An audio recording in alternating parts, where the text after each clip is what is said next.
복음서에서 파스카의 이야기는 파스카를 준비하라. 그다음에 너희 중에 한 사람이 나를 팔리라. 이러한 이야기보다는 이것은 내 몸이다. 이것은 내 피다. 이렇게 말씀하시는 본문에서 완전한 절정을 이루어요. 마가복음에서는요. 정말 1장부터 나와 있는 모든 식탁 교제의 이야기, 정말 빵의 상징, 몸의 신학을 완전하게 완성하는 그런 본문이 되고요. 마태복음은 정말 이 빵을 먹으라, 이 잔을 마시라라고 하는 빵과 잔으로의 초대. 그래서 이 교회가 이 성찬을 나눌 때에 정말 예수님께서 우리와 함께 하신다라고 하는, 우리가 죄 사함을 받게 되고 주님이 우리와 함께 하신다는 그러한 신학으로 발전시키는데요. 누가는 굉장히 독특합니다. 정말 그 누가복음에서 예수님께서 이렇게 말씀하셔요. 이 파스카를 너희와 함께 먹기를 내가 원하고 원하였노라. 이 파스카는 뭡니까? 모세가 이루어낸 어떤 그 유월절이고 그 출애굽이죠. 거기 비해서 예수님의 죽음은 완전한 엑소더스, 완전한 출애굽이 될 거예요. 그리고 그것으로 말미암아 새로워질 하나님 나라에서 먹고 마시는 그 새로운 파스카. 정말 누가는 가장 창조적인 신학을 이 본문에서 펼치는 거예요.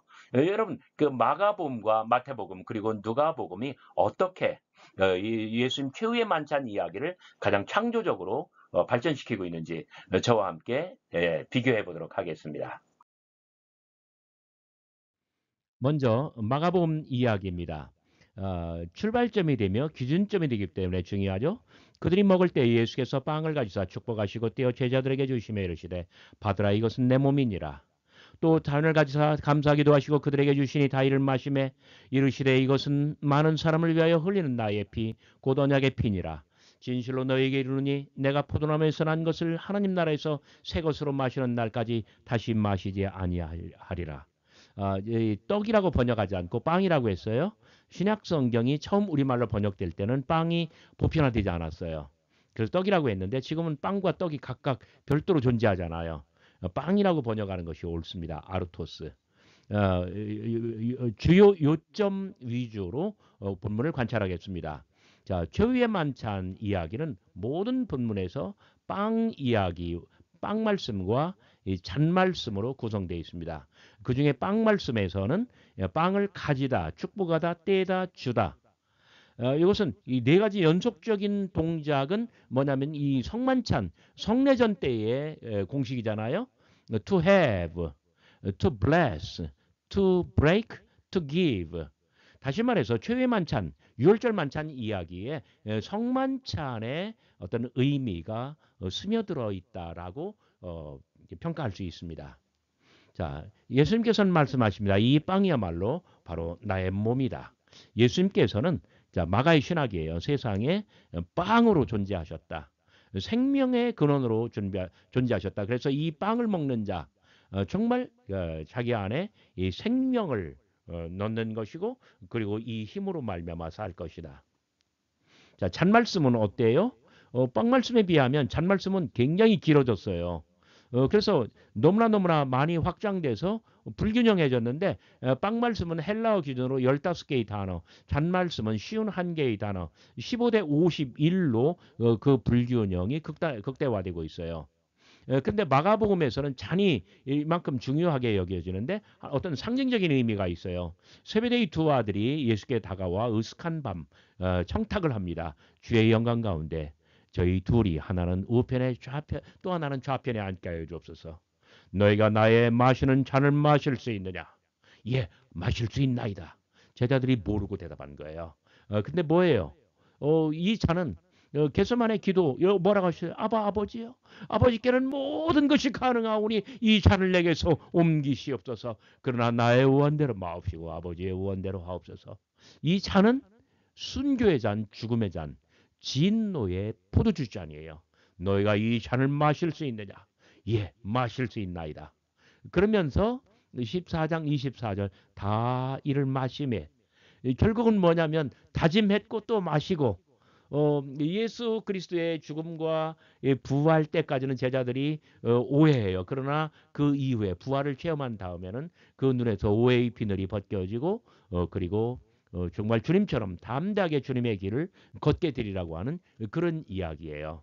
마가복음 안에는 정말 아주 신비로운 그런 신학세계 의미가 담겨져 있다라고 볼 수 있습니다. 자, 마가복음에는 전체적으로 이 빵의 상징, 몸의 신학이 거대한 문학적인 모티프, 어떤 의미의 강을 이루면서 흘러가고 있습니다. 예수님께서는 유혹받으실 때 40일 동안 금식하셨는데 아주 죽을 고비에 직면하여 기진하셨을 때 천사들이 와서 섬깁니다. 디아코네 오. 섬긴다라는 말은 빵으로 봉사한다는 이야기죠. 예수님께서는 빵을 받고 이것이 바로 하나님의 나라다라고 경험적으로 느끼십니다. 그래서 갈릴리 논쟁에서 레위의 식탁, 많은 죄인들 세리들과 함께 먹고 마시며 하나님의 나라를 식탁에서부터 식탁 교제를 통하여 펼치십니다. 요한의 제자들과 바리새인들의 제자들은 금식하는데 예수님의 제자들은 이렇게 분탕하게 먹어요. 어찌하여 금식하지 않소? 신랑집 손님이 함께 있는데 어찌 금식할 수가 있느냐? 자, 그 식탁 교제야말로 하늘과 땅의 천지간의 혼례예요. 그러면서 안식일 날 밀리삭 가운데로 제자들이 가면서 길을 열세. 정말 이 식탁 교제를 통하여 이 빵을 통하여 어떤 몸의 신학을 통하여 세상에 어떤 의미의 길, 신학의 길, 생명의 길, 구원의 길을 열어가고 있습니다. 야이로의 딸을 고치시면서 국면이 확 바뀌죠. 먹을 것을 소녀에게 주어라. 잘못된 번역입니다. Give her something to eat. 먹을 것을 그녀에게 주어라. 먹을 것을 여자에게 주라는 이야기예요. 오병이의 기적에서는 You give them something to eat. 너희가 그들에게 먹을 것을 주라. 그러나 이어지는 항해의 이야기에서 이는 저희가 그 떡 되시던 일을 깨닫지 못하여 직역을 하면 이는 저희가 그 빵들에 대하여 깨닫지 못하고 도리어 저희 마음이 둔하여졌음이로라. 제자들이 실패했다는 이야기예요. 자, 그 수르보니게 여인의 이야기에서 내 어린 딸에게서 귀신을 쫓아주십시오. 자녀의 빵을 취하여 개들에게 던짐이 마땅치 아니하다. 그러나 상아래 개들이라 할지라도 아이들의 먹던 부스러기를 먹을 수 있나이다. 네가 이 말을 하였으니 가라. 내 딸에게서 귀신이 나갔느니라. 과연 자녀의 빵은 개들에게로 넘어갔습니다. 유대인에게서 이방인에게로, 남자에게서 여자에게로 넘어갔다는 이야기예요. 칠병이의 기적에서 또 실패하고요. 마지막 항해 이야기에서 저희가 떡 가져오기를 잊었으니 배 안에 떡 하나밖에 없습니다. 자, 직역을 하면 저희가 빵들 가져오는 것을 잊었음에 배 안에는 빵이 하나밖에 없습니다. 없습니다. 근데 자기들은 말을 해요. 우리에게 빵이 없도다. 결국 남자들은 빵을 뺏겨요. 여자에게 넘어갔다고 했잖아요. 자, 어떻게 여자들에게 빵의 주도권이 넘어가요?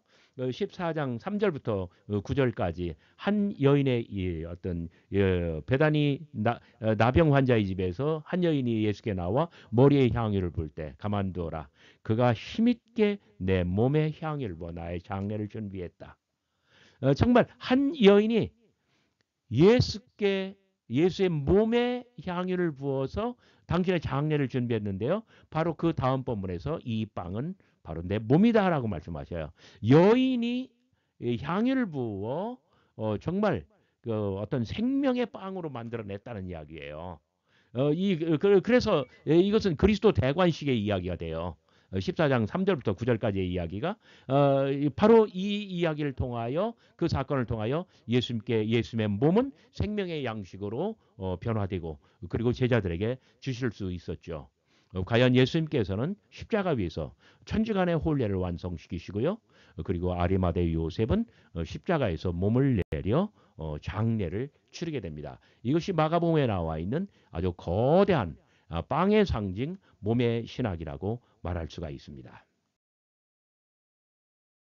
자, 마태복음은 마가의 본문을 어떻게 만들었을까요? 마태야말로 마가 본문에 대해서 경제성의 법칙을 잘 지켰다라고 말할 수가 있어요. 대동소이하게 마가복음의 본문을 고스란히 유지합니다. 그러나 아주 최소한의 범위 내에서 뭔가를 고쳐내고 그러나 의미의 변화는 극대화하는 그런 경우이죠. 자, 한편으로는 마가의 본문을 고스란히 유지합니다. 그런데 조금만 고치는 거예요. 자, 빵 말씀, 잔 말씀 가운데 제자들에게 주시며 이르시되 받아서 먹으라. 마가에서는 제자들에게 주시며 이르시되 받으라. 받으라 그리고 먹으라라는 말을 첨가했어요. 또 잔 말씀에서도 그들에게 주시니 다 이를 마시매 이렇게 돼 있는 것을 그들에게 주시며 이르시되 너희가 다 이것을 마시라. 자, 너희가 2인칭 복수는 모두가 표현을 하고 안 하고 차이지 너희가 이 주어는 다 있는 법이죠. 그러니까 여러분 그냥 잊어버리셔도 되죠. 그러니까 마가복음에서 다 이를 마시매를 다 이것을 마시라 이렇게 바꾼 거예요. 그렇게 했더니 결국은 뭐가 돼요? 먹으라 마시라. 자, 이 빵을 먹으라 이 잔을 마시라.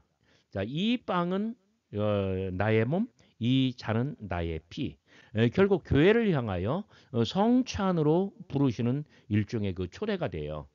그래요. 그 단순한 어떤 뭐랄까요? 이 최후의 만찬, 6월절 만찬, 최후의 만찬이 그 빵을 가지다 축복하다 떼다 주다 성찬의 공식이 들어갈 뿐만 아니라 성찬으로 초대하는 이 빵을 먹으라 이 잔을 마시라 초대장이 되는 것이죠. 두 번째 큰 변화는 죄사함을 받게 하려고 해요. 자, 죄사함은 마태의 신학이죠. 1장 21절에 아들을 낳으리니 그 이름을 예수라 하라. 이는 저가 자기 백성을 그들의 죄에서 구원하실 자이심이라. 그러나 모든 죄사함의 권세는 예수 그리스도의 죽음으로부터 나오는 거죠. 그래요. 이것은 내 몸이다라고 했을 때, 이것은 내 피다라고 했을 때 예수 그리스도의 죽음을 말해요. 예수 그리스도의 죽음은 죄사함의 권세에 대한 근본적인 근거가 돼요. 그런데 이 빵과 이 잔 앞으로 나와 이 빵을 먹고 이 잔을 마시면 죄사함의 그 권세가 내게 어떤 효험을 갖게 되는 것이죠. 이것이 바로 마태의 신학입니다. 더욱이 바로 요 빈자리에 마태는 너희와 함께라고 하는 문구를 첨가합니다. 이것은 임마누엘의 신학이라고 말해요. 아들을 낳으리니 그 이름을 임마누엘이라 하리라. 이는 하나님이 우리와 함께 계시다라는 것이다. 마가복음 1장 23절 이야기인가요? 마태복음 1장 23절. 그런데 마태복음은 맨 마지막도 마찬가지죠. 마지막 결말도 임마누엘이죠. 하늘과 땅의 모든 권세를 내게 주셨으니 너희는 가서 모든 족속으로 가르쳐 내 제자가 되게 하라. 그리고 아들과 아버지와 아들과 성령의 이름으로 세례를 주어라. 내가 세상 끝날까지 너희와 항상 함께 있으리라. 너희와 세상 끝날까지 항상 함께. 그러니까 임마누엘의 언약으로 시작한 마태복음은 임마누엘의 언약으로 끝을 내고 마태복음 길잖아요. 그러니까 중간에 한 번 더 넣었어요. 뭐예요? 두세 사람이 내 이름으로 모이는 곳에는 반드시 나도 그들과 함께 있으리라.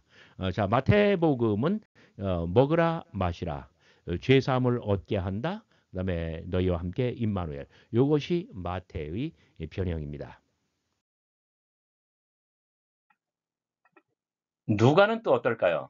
누가복음은 본문상으로 문학적으로 가장 많이 뜯어고치고 신학적인 어떤 의미의 변화를 가장 드라마틱하게 구현한 그러한 경우라고 말할 수가 있습니다. 벌써 구성 자체가 다르잖아요. 누가복음은 앞부분이 누가복음 22장 14절부터 18절까지 굉장히 길게 서문이 있고 그 다음에 빵 말씀과 잔 말씀 이렇게 어떤 수평적인 비교가 가능합니다. 마가복음과 마태복음은 예루살렘 성내로 들어가서 파스카 6월절 잔치를 준비하라. 그 다음에 예루살렘으로 들어가요. 그리고 다락방에 6월절 만찬을 세팅해요.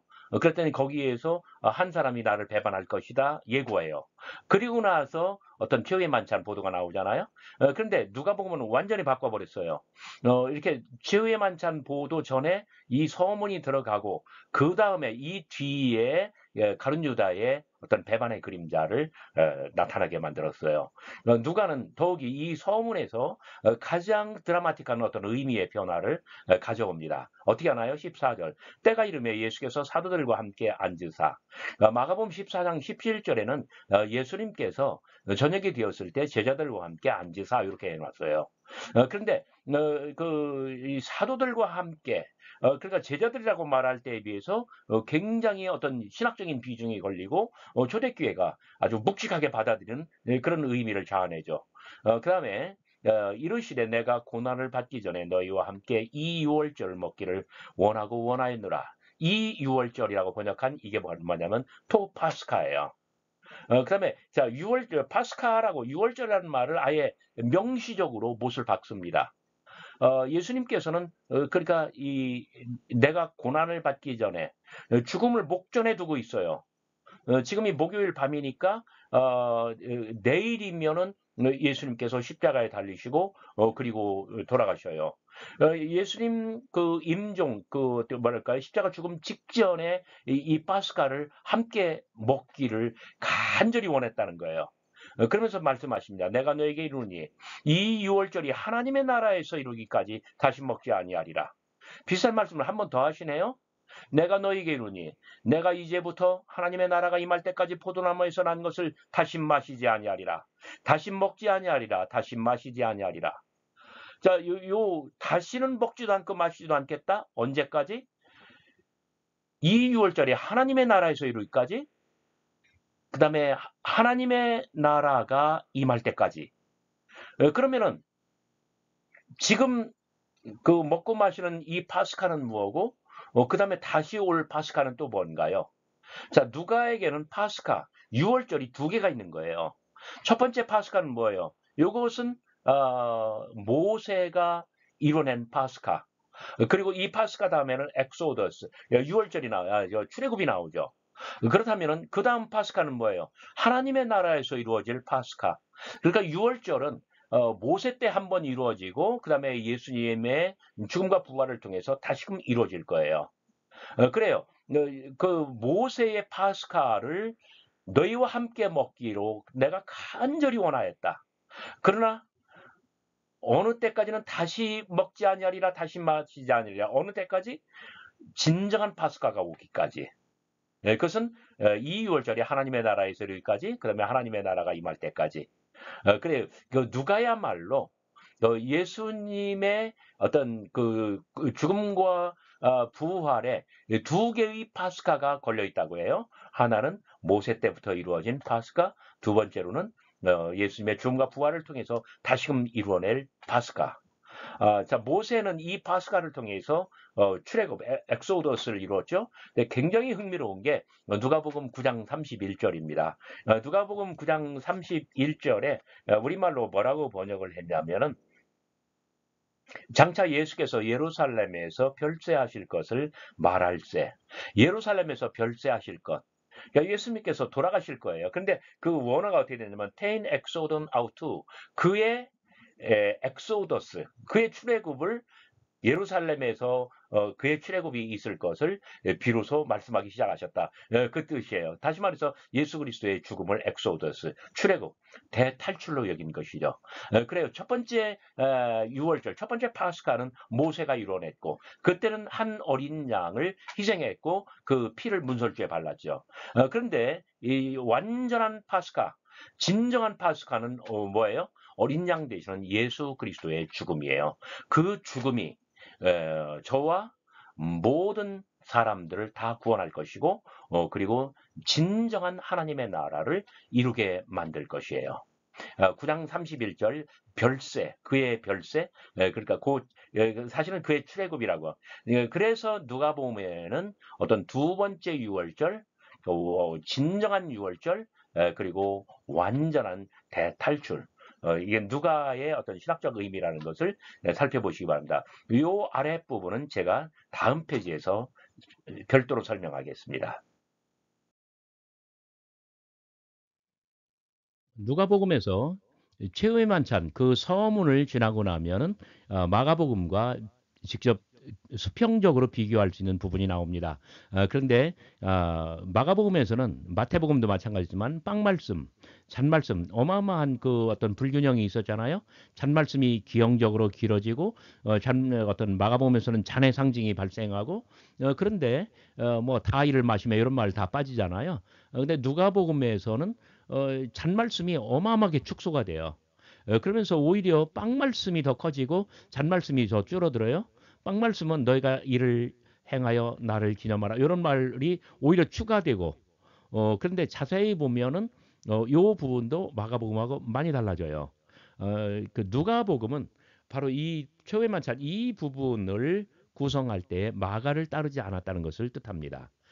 제가 오른쪽에 고린도전서 11장 본문을 펼쳤습니다. 내가 너희에게 전한 것은 주께 받은 것이니 곧 주 예수께서 잡히시던 밤에 자, 요 부분은 누가복음에서는 전혀 안 들어가죠. 바울이 말할 때 내가 너희에게 전한 것. 바울이 어,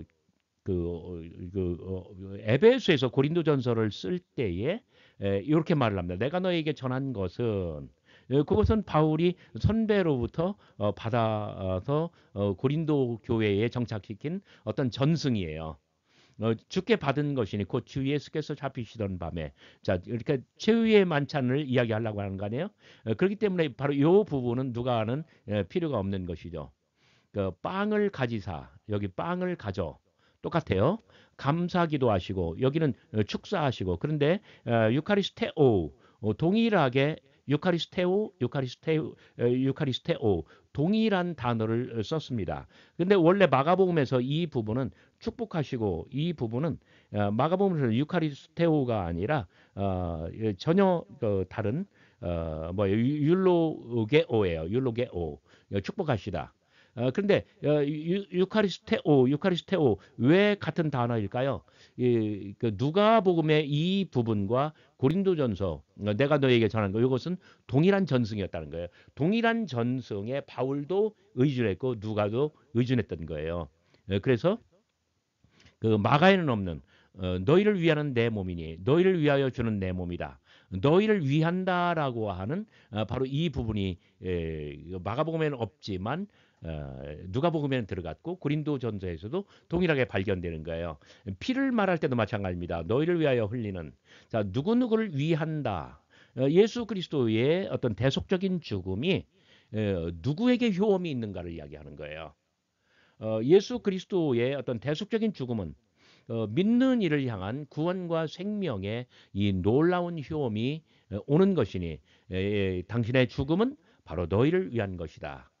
자, 그래요. 이 성찬을 먹고 마시는 자에게 구원의 생명, 구원과 생명의 효험이 갈 뿐만 아니라 교회의 공동체를 하나로 만들어 줄 것입니다. 어디 그뿐입니까? 그 다음에 이것을 행하여 나를 기념하라. 너희 이것을 행하여 나를 기념하라. 동일하게 들어가잖아요. 전문적인 용어로 이것을 institution, 제정사라고 부르고 있습니다. 이걸 모르면 제정신이 아니에요. 아시겠죠? 자, 제정사, 제정의 말씀. 원래는 빵 말씀뿐만 아니라 잔 말씀에도 해당하는 거예요. 이것을 행하여 마실 때마다 나를 기념하라. 굉장히 놀랍습니다. 자, 누가는 두 개의 파스카, 두 개의 유월절을 지킨다고 했잖아요. 하나는 모세의 유월절이에요. 또 다른 하나는 뭐냐? 예수 그리스도, 예수 그리스도의 죽음과 부활로 이루어질 진정한 파스카. 교회는 이거를 행하여 당신을 기념함으로 말미암아 두 번째 그 완전한 파스카와 완전한 영원한 대탈출을 이뤄낼 것입니다. 그런 의미에서 하나의 유월절은 과거를 향하지만 이 성만찬은 미래를 향하고 그리고 미래를 지향하는 교회의 현재적인 뭐랄까요 그 액션 행위라고 말할 수가 있습니다. 또 저녁 먹은 후에 우리말 고린도전서는 식후에라고 번역이 되어 있습니다만은 참 굉장히 아쉽고 안타깝습니다. 헬라어로는 동일해요. 메타토 데이프네이사이, 메타토 데이프네이사이. 우리말로는 저녁 먹은 후에라고 했는데 동일하게 메타토 데이프네이사이 요거를 식후에라고 번역을 했어요. 그래서 제가 이건 같은 전승에서 온 거다. 원어는 똑같다. 그것을 표시나도록 누가복음 본문에 맞게 동일한 번역으로 제가 고쳐놓은 것입니다. 또 이와 같이 하여 이르시되 이 잔은 너희를 위하여 흘리는 내 피로 세우는 새 언약. 우리말 번역에는 내 피로 세우는 새 언약이니 곧 너희를 위하는 것이니라. 이렇게 번역을 했으면은 나쁜 번역입니다. 왜? 요 부분을 보세요. 이것은 너희를 위하는 내 몸이라. 자, 이렇게 번역을 한 이상 여기도 이것은 이 잔은 너희를 위하여 흘리는 내 피. 이렇게 번역을 하는 게 옳죠. 만약에 요 문구를 따르려면 이것은 내 몸이니 너희를 위하여 주는 것이니라. 이렇게 번역을 하는 것이 옳고요. 자, 원어상으로 볼 때 이 두 개는 완전한 패러럴리즘. 그러니까 이 병행구예요. 너희를 위하여 주는 내 몸, 너희를 위하여 흘리는 내 피. 이렇게 아주 완벽한 그 패럴럴리즘 병행구가 발생하도록 만들어 줘야 되는 거 아니에요? 자, 누가의 본문은 고린도전서와 동일한 전승에 의존하고 있는데 이 모든 것은 안디옥 교회에서 실천하던 어떤 성찬의 관행으로부터 온 것이라고 신약학자들은 보고 있습니다. 다시 말씀드립니다. 누가복음은 마가복음과 전혀 다른 전승에 의존했는데 그것은 안디옥 교회에서 온 것이며 그다음에 누가는 두 개의 파스가를 상정하고 있다. 여러분 저 이번 강의를 아주 흥미있게 들으셨나요? 저도 이번 강의 준비하면서 정말 재미있었거든요. 대단히 감사합니다.